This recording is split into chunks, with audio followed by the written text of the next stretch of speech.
السلام علیکم ورحمۃ اللہ نحمده ونصلي ونسلم على رسوله الكريم اما بعد فاعوذ بالله من الشیطان الرجیم بسم اللہ الرحمن الرحیم کتاب تعالوا الى کلمۃ سواء بیننا وبینکم الا نعبد الا اللہ ولا نشرک به شیئا صدق اللہ مولانا العظیم وصدق رسولہ النبی الکریم الامین ونحن على ذلك من الشاهدين والشاكرين والحمد لله رب العالمين. قال الله تبارك وتعالى في شان حبيبه مخبرا وعالما ان الله وملائكته يصلون على النبي يا ايها الذين امنوا صلوا عليه وسلموا تسليما. والصلاة والسلام عليك يا رسول الله وعلى آلك وصحبه وسلم يا حبيب الله. والصلاة والسلام عليك يا رسول الله وعلى آلك وصحبه وسلم. انتہائی واجب الاحترام سامعین و حاضرین، آج کے خطبہ جمعۃ المبارک میں چند باتیں اس پس منظر میں عرض کرنا چاہتا ہوں کہ اسلام پر ایک جو اعتراض اور حضور صلی اللہ علیہ وسلم کی سیرت پر ایک اعتراض یہ بھی کیا جاتا ہے، اسلام دوسرے مذاہب کے ساتھ، دوسری قوموں کے ساتھ مل جل کر رہنے کا مزاج نہیں رکھتا، اور قرآن مجید کی کچھ آیتوں کو اور سیرت سے کچھ واقعات کو بطور دلیل کے پیش کیا جاتا ہے جن سے نتیجہ یہ اخذ کیا جاتا ہے کہ دیکھیے، اگر مسلمان دنیا پر غالب آ گئے تو وہ دیگر قوموں کو اور تہذیبوں کو مٹا کر رکھ دیں گے۔ قرآن مجید کی ایک آیت ہے نا، فقط دیکھیں جی قرآن پاک میں لکھا ہوا، اور قرآن مجید فرقان حمید میں یہ آیت بھی ہے کہ یا ایھا الذین آمنوا لا تتخذوا اليہود والنصارى اولیاء بعضهم اولیاء بعض، اے ایمان والو یہود و نصارہ کو اپنا دوست نہ بناؤ، یہ بعض کے دوست ہیں۔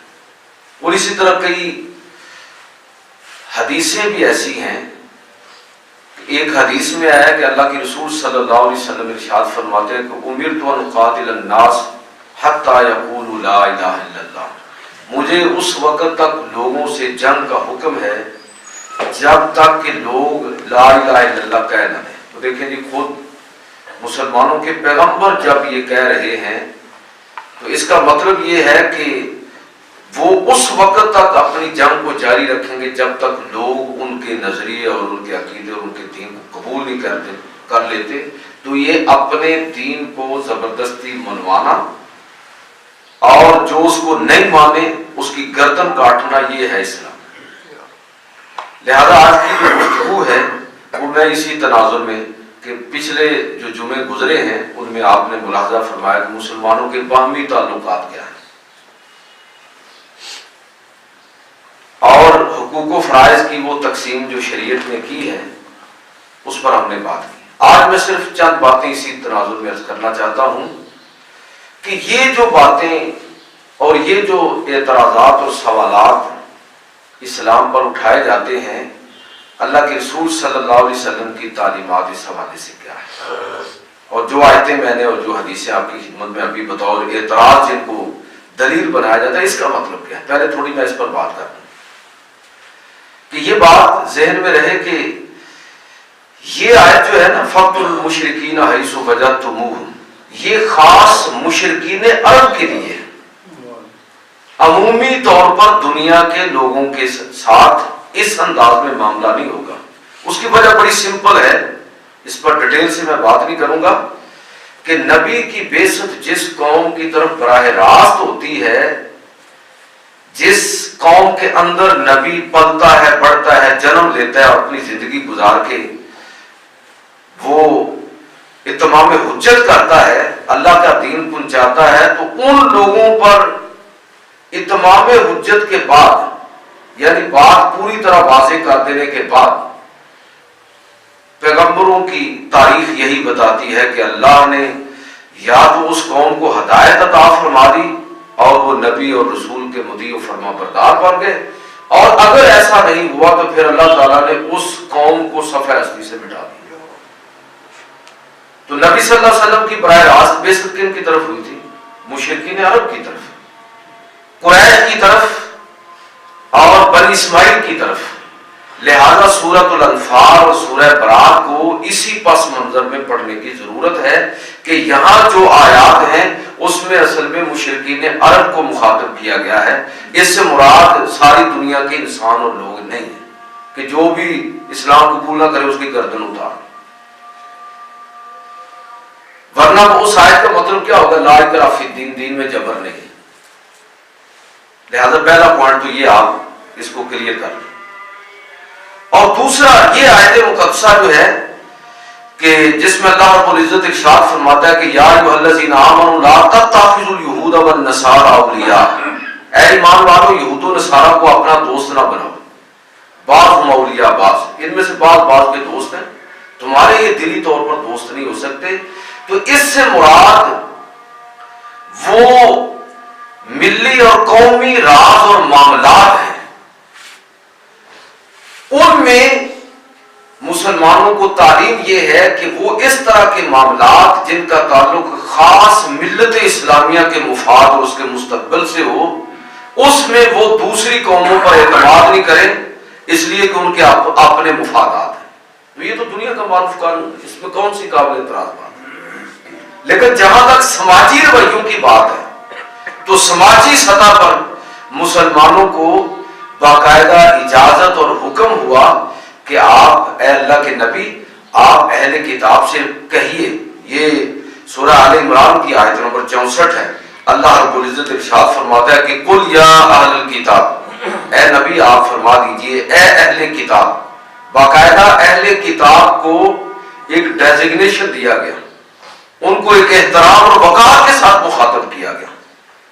دنیا کے کسی مذہب کے اندر اپنے علاوہ کسی دوسرے کے لیے حقوق کا اس طرح تصور نہیں ملتا جس طرح اسلام نے دیا ہے۔ اسلام نے دو حصوں میں تقسیم کیا انسانیت کو، ایک وہ جو اللہ اور رسول کو، وحی اور رسالت کو ماننے والے ہیں، اور دوسرے وہ کہ جو اس کا انکار کرنے والے ہیں۔ اب جو انکار کرنے والے ہیں ان کے ساتھ تعلق اور اس کی حدود کیا ہے، وہ ہے اصل میں بات جو سمجھنے والی ہے۔ تو اللہ رب العزت ارشاد فرماتا ہے قل یا اہل الکتاب، اے اہل کتاب تعالوا الی کلمۃ سواء بیننا وبینکم الا نعبد الا اللہ، کہ اے اہل کتاب آؤ اس کلمہ کی طرف، اس عقیدے کی طرف، اس نظریے کی طرف جو ہمارے اور تمہارے درمیان ایک ہے۔ یعنی اسلام کے اندر دوسروں کے ساتھ چلنے کے حوالے سے جو فلیکسیبلٹی ہے، جو صلاحیت ہے، یہ اس کی طرف اشارہ ہے کہ جتنا ہمارا اور تمہارا اتفاق ہے چلو اسے ہی بنیاد بنا کے اس پر تو اکٹھے ہو جائیں۔ وہ کیا ہے کہ تم بھی خدا کو مانتے اور ہم بھی خدا کو مانتے ہیں، تو ہم اس چیز کا عزم کریں اللہ نعبد الا اللہ، کہ ہم اللہ کے سوا کسی اور کی عبادت نہیں کریں گے، ولا نشرک بہ شیئا، اور اللہ کے ساتھ کسی کو شریک نہیں ٹھہرائیں گے۔ یعنی جو باتیں ہمارے اور تمہارے درمیان مشترک ہیں ان میں ہم اتفاق کر لیں، اور جس میں اختلاف ہے وہ تم اپنے نقطہ نظر پر رہو اور ہم اپنے نقطہ نظر پر رہیں۔ تو اس کا مطلب یہ ہے کہ شریعت نے اور اسلام نے دوسری قوموں کے عقیدے، ان کے نقطہ نظر اور ان کی رائے کو تسلیم کیا اور اس کا احترام اور وقار، اس کا لحاظ رکھا ہے۔ لہذا خالصتاً انسانی بنیادوں پر اسلام یہ چاہتا ہے کہ دیگر قوموں کو ساتھ لے کر چلے اور ان قوموں کے عقیدے، نظریے، عزت و آبرو، عفت و عصمت سب کا لحاظ اور خیال، اور اس حوالے سے مکمل اسلام نے ایک پیکج دیا ہے اور مکمل تعلیمات جو ہیں وہ ارشاد فرمائی ہیں۔ نبی کریم صلی اللہ علیہ وسلم حضرت ابو ہریرہ رضی اللہ تعالیٰ عنہ فرماتے ہیں کہ ایک موقع پر نبی کریم صلی اللہ علیہ وسلم نے مجھے مخاطب کرتے ہوئے 5 چیزوں کی نصیحت فرمائی، اور ان میں سے ایک نصیحت یہ تھی کہ اگر تم سچے اور پکے مسلمان بننا چاہتے ہو تو اس کا طریقہ یہ ہے کہ جو تم اپنے لیے پسند پسند کرتے ہو وہی لوگوں کے لیے پسند کرو. جو لوگوں کے لیے پسند کر رہے ہو یہ دیکھ لو کہ تمہاری پسند بھی وہی ہونی چاہیے. اس میں یہ نہیں فرمایا کہ جو مسلمانوں کے لیے نہیں، انسانوں کے لیے. قرآن مجید نے جگہ جگہ یہاں پر بہت زیادہ یہ الفاظ آئے ہیں کہ یا ایھا الذین آمنوا، تو وہاں پر بہت ساری جگہ پر یہ الفاظ بھی یا ایھا الناس، اے لوگوں. اس کا مطلب یہ ہوا کہ اسلام دیگر قوموں کو، دیگر برادریوں کو پورا پروٹوکول دیتا ہے. سماجی اور معاشرتی سطح پر ان کے حقوق کو بیان کرتا ہے، ان کے حق کو تسلیم کرتا ہے. اور سماجی سطح پر جسے آپ کہہ لیجیے کہ ورکنگ ریلیشن شپ، کہ آپ دیگر قوموں کے ساتھ کیسے چلیں گے، اس کی پوری تفصیل قرآن و سنت کے اندر موجود ہے. لہذا یہ جو پروپیگنڈا کیا جاتا ہے اسلام کے بارے میں کہ مسلمان اور اسلام یہ دیگر قوموں کو برداشت نہیں کرتے اور ان کو ساتھ لے کر چلنا یہ ان کے مذہب کے خلاف ہے، عقیدے کے خلاف ہے، تو یہ سراسر بہتان ہے اللہ پر، اللہ کے رسول پر اور قرآن مجید پر اور رسول اللہ صلی اللہ علیہ وسلم کی تعلیمات پر. رب کریم نے تو بالکل انسانی برادری کے ناطے ان لوگوں کے حقوق کو بھی بیان فرمایا ہے جو اس رب کو ماننے والے نہیں. دیکھیے قرآن مجید فرقان حمید میں اللہ رب العزت ارشاد فرماتا ہے وَقُولُوا لِلنَّاسِ حُسْنًا. یہ نہیں کہا کہ اہل ایمان، فرمایا وَقُولُوا لِلنَّاسِ حُسْنًا، لوگوں کے ساتھ اچھے انداز اور طریقے کے ساتھ گفتگو کرو. للناس کہا گیا، للمؤمن یا للمؤمنین نہیں کہا گیا کہ مومن یا مومنین کی بات نہیں ہے، لوگوں اور انسانوں کی بات ہے. لہذا کوئی بھی ہو، مسلمان ہو یا غیر مسلم، قرآن مجید فرقان حمید کہتا ہے کہ لوگوں کے ساتھ حسن سلوک کے ساتھ پیش آؤ. اور نبی کریم صلی اللہ علیہ وسلم نے لوگوں کے ساتھ جو حسن سلوک فرمایا اور دیگر قوموں کے ساتھ اور ان کے افراد کے ساتھ نبی کریم صلی اللہ علیہ وسلم کا جو حسن سلوک تھا وہ ایک نہیں، اس پر 20 مثالیں پیش کی جا سکتی ہیں. نبی کریم صلی اللہ علیہ وسلم آپ صحابہ کے ساتھ بیٹھے ہوئے تھے، صحیح بخاری کے اندر یہ واقعہ ہے. ایک جنازہ گزرا اور اللہ کے رسول صلی اللہ علیہ وسلم اس جنازے کے احترام کے لیے کھڑے ہو گئے. صحابہ نے عرض کیا اللہ کے رسول یہ فلاں یہودی فوت ہوا ہے، یہ اس کا جنازہ ہے. مطلب یہ تھا کہ آپ یہ کھڑے ہونے کی اور اس کے احترام میں اٹھنے کی آپ کو زحمت کرنے کی ضرورت نہیں ہے، تو یہودی کا جنازہ ہے. تو نبی کریم صلی اللہ علیہ وسلم نے اس موقع پر فرمایا کہ یہودی ہے تو کیا انسان تو ہے. یعنی خالصتاً انسانی بنیادوں پر نبی کریم صلی اللہ علیہ وسلم نے لوگوں کو احترام اور وقار یہ سکھایا کہ دیگر افراد، دیگر قومیں، ان کا جو بھی نظریہ اور عقیدہ ہو، جو بھی مذہب ہو، اس کے باوجود انسان ہونے کے ناطے وہ قابل احترام ہیں. یہ جو مذہب کا معاملہ ہے یہ ہم ان کو اسلام کی طرف، دین کی طرف بلائیں گے، لیکن اگر وہ اس دین کو قبول نہیں کرتے تو یہ سراسر ان کا ذاتی معاملہ ہوگا. ہمارے ذمے صرف اتنا ہے کہ ہم دین کو لوگوں تک پہنچا دیں. اللہ کے رسول کے لیے بھی یہی ہے نا کہ آخر میں پھر وہی یہی فرماتے وما علینا الا البلاغ، کہ میرے ذمے صرف پہنچا دینا ہے، منوانا نہیں ہے. نبی کریم صلی اللہ علیہ وسلم آپ نے اس یہودی کے جنازے کے لیے کھڑا ہو کے ہمیں انسان کی اور بنی آدم کا جو احترام ہے، احترام انسانیت اور احترام آدمیت سکھایا. تو نبی کریم صلی اللہ علیہ وسلم آپ پر جو ہدایات اور تعلیمات نازل ہوئی اس میں یہ بھی ہے کہ چاہے کوئی بھی ہو،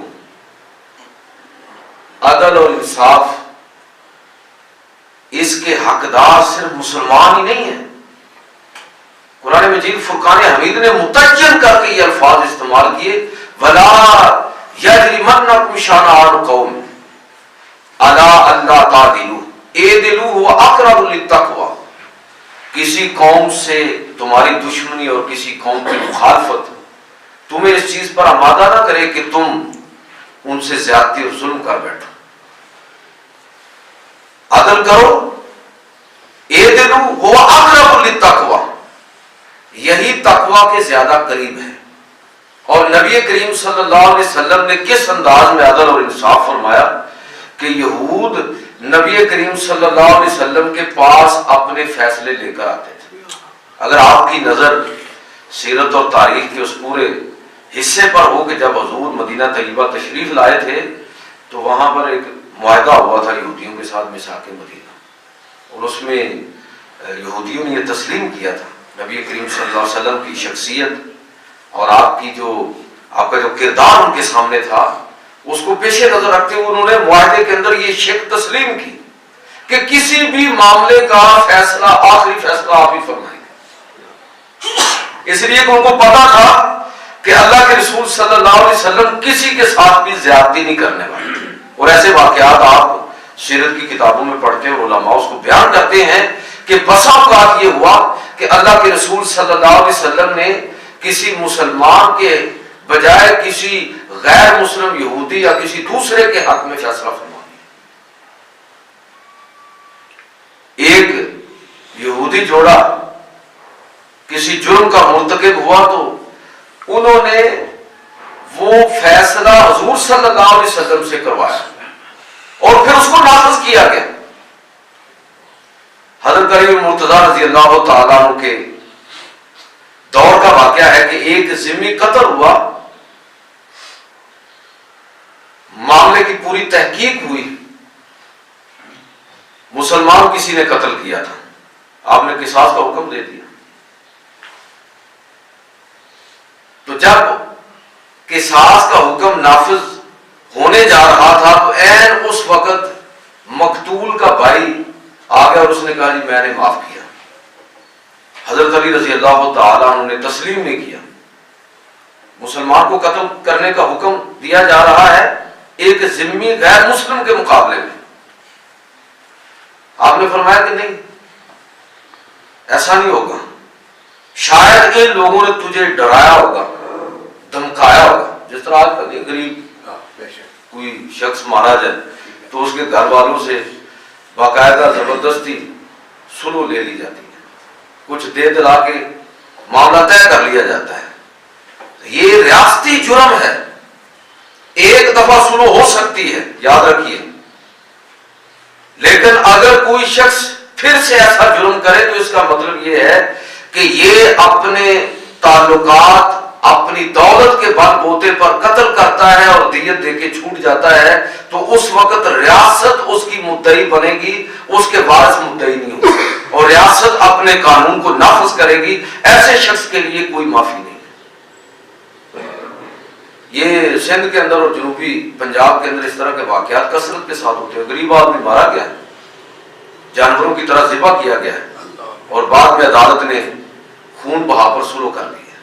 وہاں پر اسلام یہ کہتا ہے کہ وہاں پر ریاست مدعی بنے گی اور ایسے قاتل کو معاف نہیں کیا جائے گا.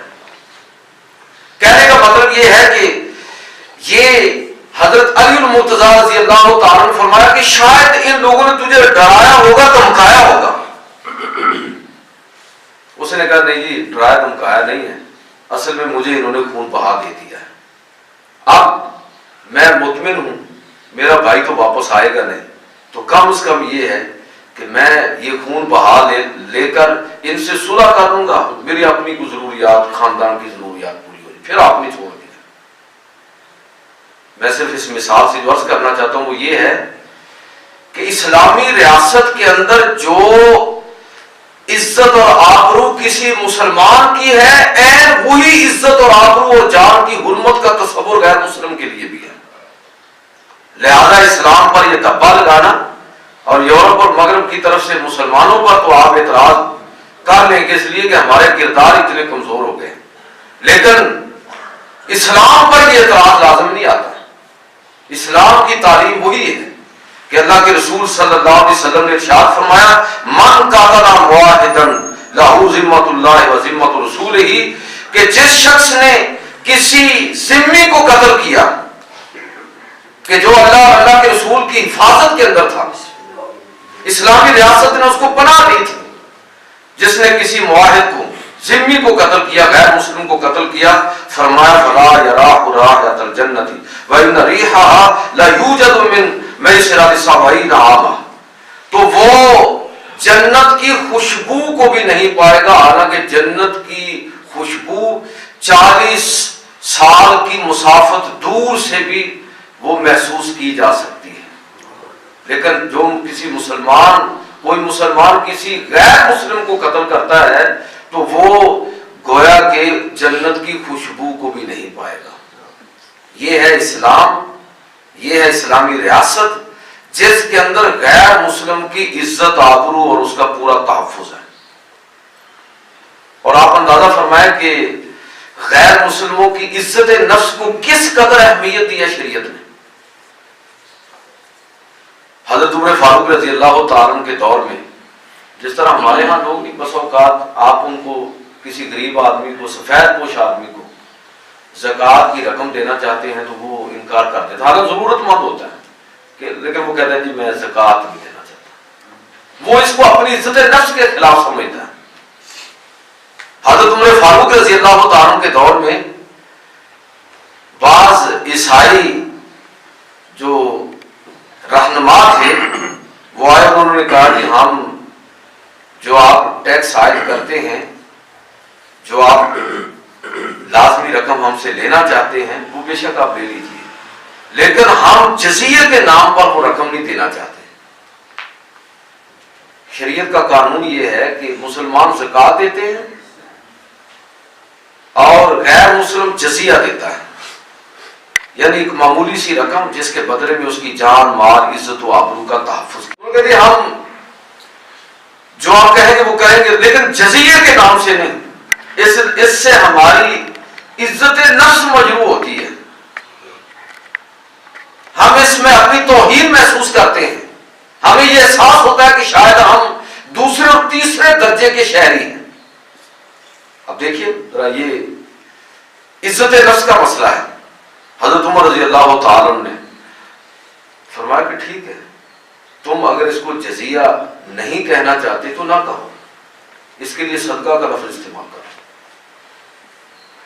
یہ ہے اسلام، یہ ہے اسلامی ریاست جس میں غیر مسلم دوسرے تیسرے درجے کا شہری نہیں ہے، جس طرح دیگر مذہبی ریاستوں کے اندر ہے، چاہے وہ ریاست یہودی ہو، عیسائی ہو یا ہندو ریاست ہو، کہ جس میں سماجی سطح پر انسانوں کو تقسیم کیا گیا ہے۔ اب دیکھیں نا کہ شودر قتل ہو گیا، موضوع سے ہم ہٹ جائیں گے اس لیے میں ڈیٹیل میں نہیں جاؤں گا۔ شودر قتل ہو گیا تو اس کے قتل اگر کسی برہمن نے کر دیا ہے، یعنی ہندو جاتی کا سب سے اعلیٰ فرد، اگر اس نے کسی برہمن کو قتل کر دیا ہے تو وہ بدلے میں قتل نہیں ہوگا، اور اگر برہمن قتل ہو گیا ہے اور کسی شودر نے قتل کیا ہے تو اس کو قتل کیا جائے گا۔ لیکن یہاں کیا ہے، اسلام نے بالکل واضح کر دیا کہ جس نے بھی کسی انسان کو قتل کیا گویا کہ اس نے پوری انسانیت کو قتل کیا۔ من قاتل نفسا بغیر نفس فکأنما قاتل الناس جميعا، گویا کہ اس نے پوری انسانیت کو قتل کیا، اور وہ مقتول ضروری نہیں کہ وہ مسلمان ہو تب بھی، غیر مسلم ہو تب بھی۔ لہذا میں یہ عرض کرنا چاہ رہا ہوں کہ شریعت نے دیگر قوموں کو اور دیگر مذاہب کے ماننے والے لوگوں کو اسلامی ریاست کے اندر اور اسلامی معاشرے کے اندر برابر کی اہمیت دی ہے۔ ہمارے ذمے ہے کہ ہم دیگر قوموں کا بھی ادب اور احترام اور ان کے جذبات کا لحاظ اور خیال رکھیں۔ یہ تربیت کی ہے ہماری شریعت اسلامیہ نے۔ اور اگر آپ ایک دوسرے پہلو سے دیکھیں تو عام طور پر ہمارے یعنی امداد باہمی اور ایک دوسرے کی جب مدد کرتے ہیں تو اس میں بھی اسلام کی ترتیب کیا ہے؟ صدقات اور خیرات میں تو بالکل کوئی اختلاف نہیں ہے کہ آپ غیر مسلم کو دے سکتے ہیں، لیکن زکوٰۃ کی بات کہ بعض ہمارے علماء اس چیز کی اجازت نہیں دیتے. وہ کہتے ہیں کہ زکوٰۃ خاص مسلمانوں کا ہی حق ہے, یہ صرف مسلمانوں کو دی جائے گی. لیکن ایک بہت بڑا طبقہ وہ ہے جو عام صدقات اور خیرات نہیں, زکوٰۃ کے بارے میں بھی یہ رائے رکھتا ہے کہ وہ بھی غیر مسلم کو دی جا سکتی ہے. آپ کسی کی دلداری کے لیے, کسی کو اسلام کے بارے میں اس کے دل کے اندر نرمی اور محبت پیدا کرنے کے لیے اپنے زکوٰۃ کے مال میں سے بھی دیں تو اس میں بھی کوئی حرج نہیں ہے. آپ اس کی مدد اس ذہن کے ساتھ کر رہے ہیں کہ اس کی رائے اسلام کے بارے میں, پیغمبر اسلام کے بارے میں, مسلمانوں کے بارے میں بہتر ہوگی, تو آپ اس کی مدد کر سکتے ہیں زکوٰۃ کی رقم کے ساتھ. باقی تو جائز ہے ہی ہے, یعنی صدقہ خیرات جو بھی آپ دینا چاہتے ہیں اس میں آپ دیگر برادریوں کے لوگوں کو شامل کر سکتے ہیں. اور اللہ کے رسول صلی اللہ علیہ وسلم آپ کا اپنا طرز عمل اور طرز فکر بھی اسی نوعیت کا تھا. چونکہ حضور پر تو کبھی زکوٰۃ فرض ہوئی ہی نہیں, آپ تو جو آتا تھا بانٹ دیتے تھے, اس لیے وہاں پر ہمیں کوئی ایسی چیز نہیں ملتی. لیکن جہاں تک آپ کا اپنا گھرانہ ہے اور جہاں تک صحابہ کرام اور خلفائے راشدین اور مسلمانوں کی پوری تاریخ ہے, وہ ہمیں بتاتی ہے کہ کس طرح مسلمانوں نے دیگر قوموں کا لحاظ اور خیال رکھا ہے اور سماجی سطح پر ان کے ساتھ تعلقات ہمیشہ بہت اچھے تعلقات رکھے. یہ حضرت صفیہ رضی اللہ تعالیٰ عنہ, نبی صلی اللہ علیہ وسلم کی زوجہ محترمہ, یہ یہودیوں کے بڑے سردار حی بن اخطب کی بیٹی تھی. حضور کے ساتھ ان کا نکاح ہوا, ام المؤمنین. تو انہوں نے ایک موقع پر, ویسے تو اپنے یہودی رشتہ داروں کی مدد کرتی رہتی تھیں, لیکن ایک موقع پر خاص طور پر اپنے 2 یہودی رشتہ داروں کو 30,000 درہم جو ہے وہ بطور صدقہ ان کو دیا. یہ آج کے دور میں بھی اچھی خاصی رقم بنتی ہے. اور قرآن مجید فرقان حمید نے جو یہ بات کی کہ مومن کون ہے, مومن کے اوصاف بیان کرتے ہوئے قرآن کہتا ہے کہ وَيُطْعِمُونَ الطَّعَامَ عَلَىٰ حُبِّهِ مِسْكِينًا وَيَتِيمًا وَأَسِيرًا, کہ یہ وہ لوگ ہیں, اہل ایمان وہ لوگ ہیں کہ جو اللہ کو راضی کرنے کے لیے اللہ کی محبت میں یتیم, مسکین اور اسیر کو کھانا کھلاتے ہیں. تو اسیر قیدی, یہ ابھی آپ نے یہ ابھی نندن نامی جو پائلٹ انڈیا کا پکڑا ہے, بہت اچھا کیا ہماری آرمی نے. ویسے لوگوں کو تو یاد نہیں تھا اسلام کی جو بھی وہ تعلیمات, لوگ تو شاید اس کو کوئی نقصان پہنچاتے, لیکن ہماری آرمی نے اس کو پکڑا اور حفاظت کے ساتھ. یہی ہماری تعلیم, ہمارے نبی کی یہی تعلیم کہ آپ دشمن کی زیادتی کے نتیجے میں زیادتی نہ کریں. بہترین رویہ یہی ہے. اور اگر تم کوئی زیادتی کرنا چاہو تو تمہیں اتنا حق ہے جتنی تیرے ساتھ کسی نے زیادتی کی ہے, اور وہ بھی افراد کے ساتھ نہیں. جس طرح کہ انڈیا کی سرجیکل سٹرائک کے نتیجے میں انہوں نے بھی کچھ ادھر جو ہے نا وہ ایسا معاملہ کیا تاکہ دشمن کو اپنی طاقت دکھائی جائے, تو اس حد تک ٹھیک ہے. لیکن حکم کیا ہے کہ دیگر قوموں کے افراد, قیدیوں کے ساتھ, لوگوں کے ساتھ تم حسن سلوک کے ساتھ پیش ہو. اور قیدی عام طور پر کون ہوتے ہیں؟ ظاہر غیر مسلم ہی ہوگا عام طور پر. اور اللہ تعالیٰ فرماتا ہے کہ اہل ایمان کی, ان کے مومن ہونے کی نشانی یہ ہے کہ وہ یتیم, مسکین اور اسیر اور قیدیوں کو کھانا کھلاتے ہیں.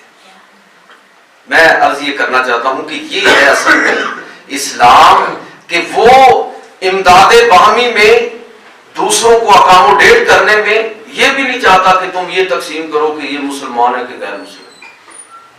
ضرورت مند دیکھو, اگر مسلمان ضرورت مند ہے تو پہلا حق اس کا ہے غیر مسلم کے مقابلے میں, اور اگر غیر مسلم ضرورت مند ہے تو پھر اس کی مدد کرو.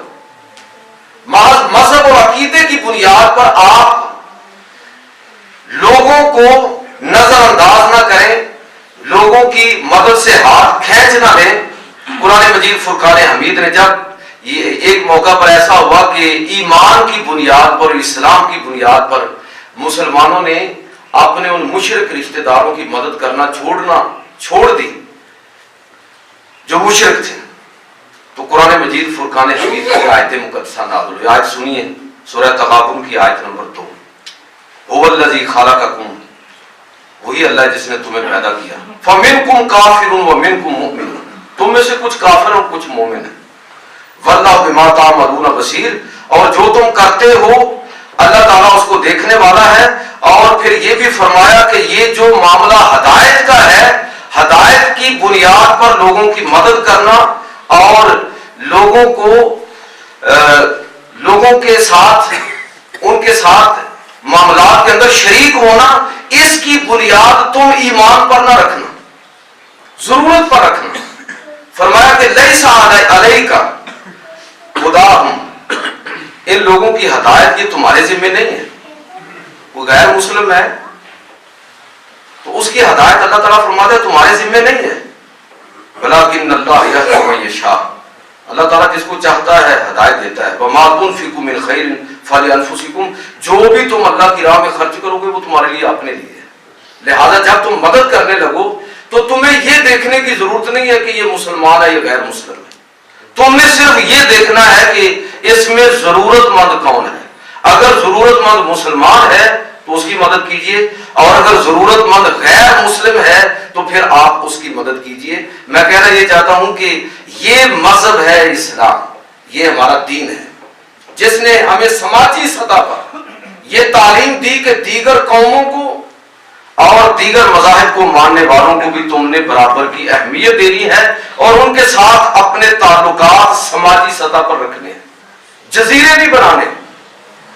جزیرے بناؤ گے تو لوگ دین سے دور ہو جائیں گے، دین کا پیغام ان تک نہیں پہنچے گا. اگر فرانسیس آباد، جوزف کالونیا، مریم آباد یہ اگر الگ ہونا شروع ہوں گے جس طرح کے ہو رہے ہیں آپ دیکھیں نا، تو اس کا نتیجہ کیا ہوگا؟ اس کا نتیجہ یہ ہوگا کہ لوگوں کو پتہ ہی نہیں چلے گا کہ اسلام کیا ہے اور محمد رسول اللہ صلی اللہ علیہ وسلم کی تعلیم کیا ہے. وہ تمہارے درمیان ہی رہیں، تمہارے ساتھ. دیکھیں اس سے بڑی بات نہیں ہو سکتی کہ ایک مسلمان کو اجازت ہے کہ وہ کسی غیر مسلم خاتون سے اہل کتاب سے شادی کر سکے. سماجی سطح پر اس کے ساتھ کھا سکتا ہے، پی سکتا ہے، اس کا ذبیحہ حلال ہے، اس کو اپنے کھانے کے اندر شریک کر سکتا ہے. کہ اللہ کے رسول صلی اللہ علیہ وسلم نے یہود و نصارہ کی دعوتوں کو قبول نہیں کیا. میں واقعات نہیں سناؤں گا اس لیے کہ بہت سارے واقعات آپ کے ذہن میں آگے ہوں گے.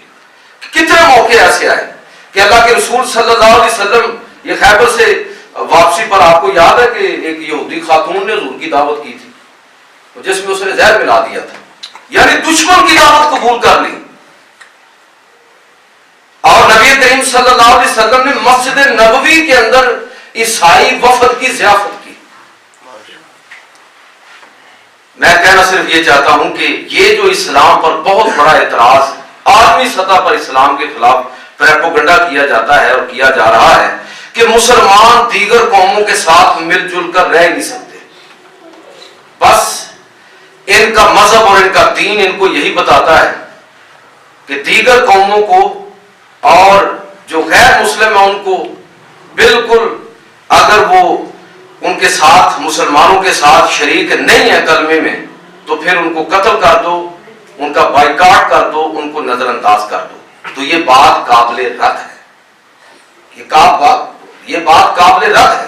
پچھلے 6-7 جمعے جو مسلسل جس موضوع پر میں گفتگو کر رہا ہوں، آج کی گفتگو کو بھی آپ اسی تناظر میں سمجھنے کی کوشش فرمائیں کہ باہمی تعلقات جو مسلمانوں کے ہیں اس کے ساتھ ساتھ اسلام نے غیر مسلموں کے ساتھ تعلقات اور اس کا دائرہ، اس کا باقاعدہ تعین کیا، ہدایات دی.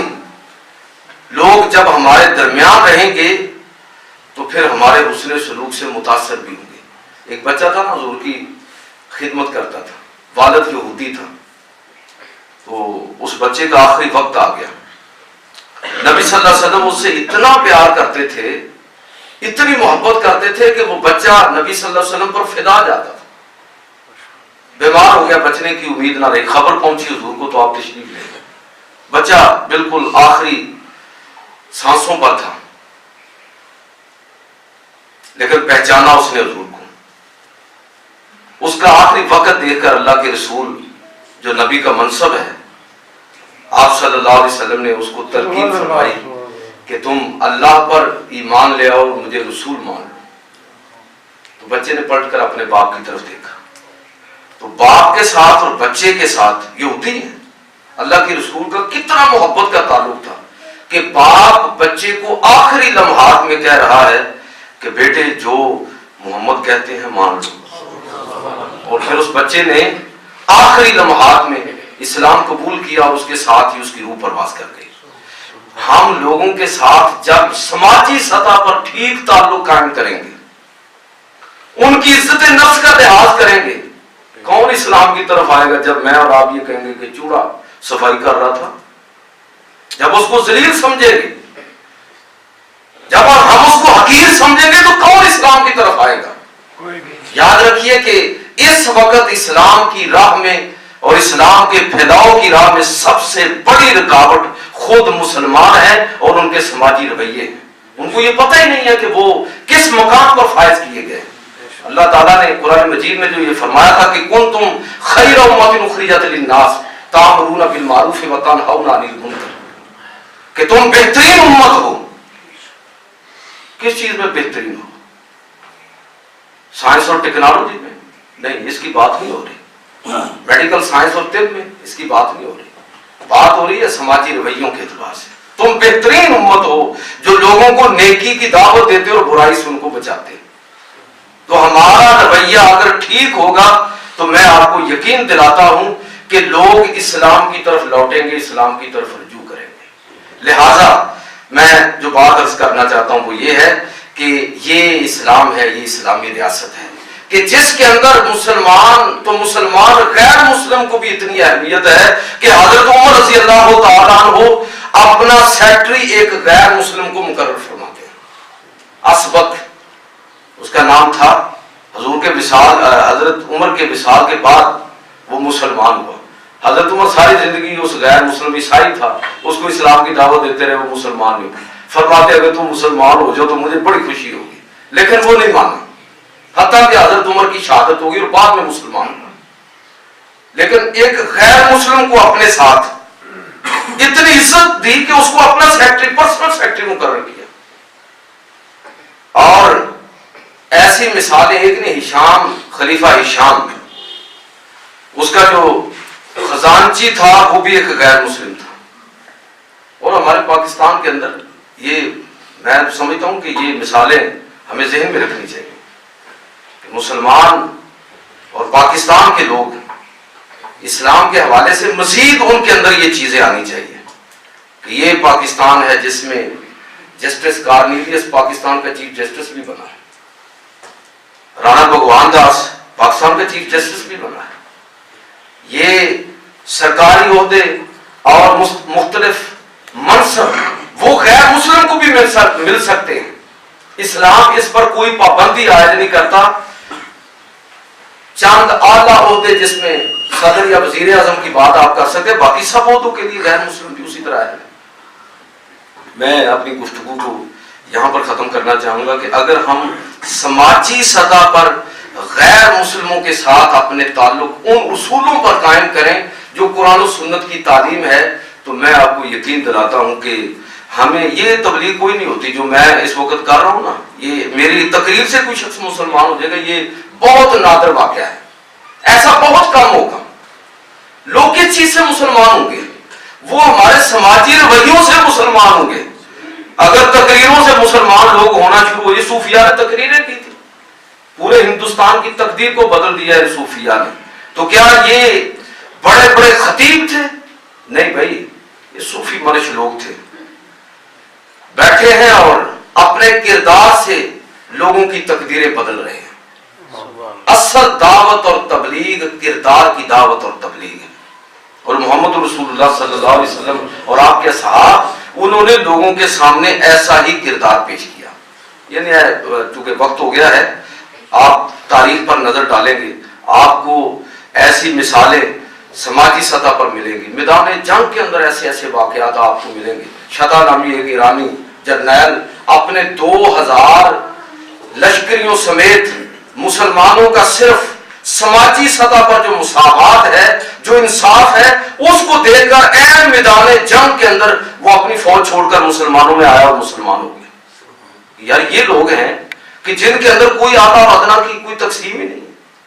یہ سارے لوگ مسلمان ہو کر سب برابر ہو جاتے ہیں. ہمارے یہاں تو ایسا نہیں ہے. تو یہ عقیدہ اور نظریہ یہ ہے اصل میں جو اسلام کے نفوذ میں بنیادی کردار ادا کرتا ہے. لہذا آج کی گفتگو کا حاصل یہی ہے کہ اسلام نے جہاں ہمارے باہمی حقوق بیان کیے ہیں وہاں دیگر قوموں اور دیگر طبقات کے حقوق کو بھی شریعت